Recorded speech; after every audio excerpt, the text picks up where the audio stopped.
अक्सर हामीहरू असफल भएपछि वा फेल भएपछि फेरि उठ्न डराउँछौँ। हामीलाई लाग्छ पुनः सफलता प्राप्त गर्न एकदमै गाह्रो हुन्छ। तर नलडिकन उठ्नुको मजा आउन्न।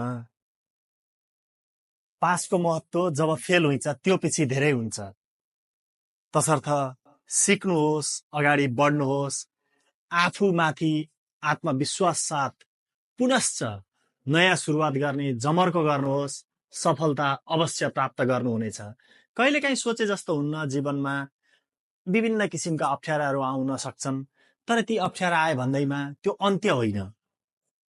पुनः सुरुवात गर्नुहोस्, अन्त्यमा सफलता अवश्य प्राप्त गर्नुहुनेछ। सोचे जस्तो त कहाँ छ र जीवन। तर जे नै भए पनि सन्तुष्ट रहनुहोस्, खुसी रहनुहोस्। राधे राधे।